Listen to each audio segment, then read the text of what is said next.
రామారావు గారు ఒళ్ళు దగ్గర పెట్టుకొని మాట్లాడు. మేము ఓ బాధ్యతతో రాజకీయాల్లోకి వచ్చినాం, మీరు అడ్డగోలుగా దోచుకోవడానికి రాలేదు. వాహ్! ఎవరంటారు ఇది? బట్టి విక్రమార్క గారు అంటున్నట్టు. మీ పాపాల వల్లే బిల్లులన్నీ పెండింగ్ పట్టినాయి అని చెప్పేసి బట్టి చెప్తా ఉన్నాడు. అసలు ఉన్నది ఉన్నట్టు మాట్లాడుకోవాలి. బట్టి గారు సరే మీరు అంటున్నారు, మీరు అంటున్న దానికి నేను చెప్తున్నా, కమిషన్లు ఎంత నడుస్తూ ఉన్నాయి సార్?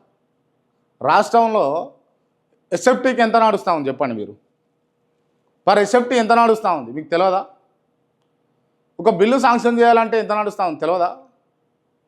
అదే గుడ్డోళ్ళు ఉన్నారా జనాలు అనుకుంటారా, లేకపోతే ఏం తెలియకుండానే చేస్తున్నాం అనుకుంటారా? మామూలుగా ఎట్లుంటుంది అంటే, ఓ పిల్లి పాలు తాగుకుంటా కన్ను మూసుకొని పాలు తాగుతుందట. నన్ను ఎవరు చూస్తలేరు, నేను గొప్ప కార్యం చేస్తున్నానని ఎప్పుడు వినిపించలే. సామాన్య ప్రజలు ఎప్పుడు ఇవ్వాలి రేపు. అసలు కమిషన్లు అంటే ఏంది అనే కాడికి వచ్చింది. కమిషన్ అంటే ఏంటిది? కమిషన్లు తీసుకుంటారట ఏంటిది? ఈ ఆర్ఆర్ ట్యాక్స్ ఏంది, ఈ బీ ట్యాక్స్ ఏంది అని చెప్పేసి అడిగే కాడికి వచ్చింది. అంటే ఇక మీరు అర్థం చేసుకోవాలి. దానివల్ల బిల్లులు పెండింగ్లు ఉన్నాయి, మీరు క్లియర్ చేస్తున్నారు. అవి ఏ ప్రాతిపదికన క్లియర్ చేస్తున్నారు అన్నది కూడా చెప్పాలి.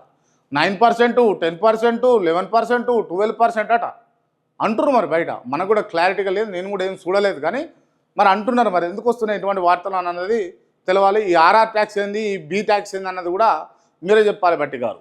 సో ఇది బట్టి గారు సంబంధించినటువంటి అంశం. 30% కమిషన్లు తీసుకుంటున్నారంటూ కేటీఆర్ చేసినటువంటి వ్యాఖ్య. అబ్బో, నా దృష్టిలో 10% ఉన్నది, 10%, 12% ఉన్నది. 30% తీసుకుంటారట. ఇక 30% అంటే ఇక అసలుకే ఇస్తారు అన్నట్టు. ఇక 100 రూపాయలు ఖర్చు పెట్టి వాడు పని చేసిండు అనుకోండి, అలా ఇళ్ళకి 30 రూపాయలు ఇవ్వాలట. వీడు ఖర్చు పెట్టి పని చేసినందుకు అలా 30 రూపాయలు తీసుకొని వీళ్ళకు మిగతా 70 రూపాయలు ఇవ్వాలి. ఆ 70 రూపాయలలో వాడు కూలోళ్ళకి ఏమి ఇస్తాడు, లేకపోతే రోజువారీ మిషన్లకి ఏమి ఇస్తాడు, లేకపోతే వాని ఖర్చులు ఏమి వెళ్తాయి, వాని పెట్టుబడి ఏమి వెళ్తుంది? వచ్చిందే తక్కువలని తీసుకోవాల్సిందే. ఇక మా సీఎం మంచోడు అని చెప్పేసి రాజగోపాల్ రెడ్డి అంటాడు. ఎందుకు అన్నాడు? మంత్రి పదవి కావాలి కాబట్టి ఇప్పుడు అంటాడు. గతంలో ఏమో పొట్టోడు అన్నాడు, ఇజ్జత్ లేదన్నాడు, గానెవడు దిగుతాడు అన్నాడు, గానెవడు పట్టించుకుంటాడు అన్నాడు రాజగోపాల్ రెడ్డి. ఇప్పుడు ఏమో మంచోడు మా సీఎం అని అంటున్నాడు. సో అనండి మీరు, తప్పలేదు. దాంట్లో ఏమున్నది? రాజకీయాలలో శాశ్వత శత్రువులు ఉండరు, శాశ్వత మిత్రులు ఉండరు అన్నదానికి మీరు నిదర్శనం. రాపై ఆంక్షలు విధించండి, సిక్కు ఏర్పాటువాదులపై హత్యాకుట్రలు, రా పాత్ర అని చెప్పేసి చూస్తా ఉన్నాం. అమెరికా ప్రభుత్వానికి మత స్వేచ్ఛ కమిషన్ సిఫారసు, భారత్లో మత స్వేచ్ఛ క్షీణించిందంటూ నివేదిక, ఆందోళనకర దేశంగా ప్రకటించాలని ప్రతిపాదన, USIRF సిఫారసుపై భారత్ మండిపాటు అని చెప్పేసి ఓ వార్త కథనం చూస్తూ ఉన్నాం.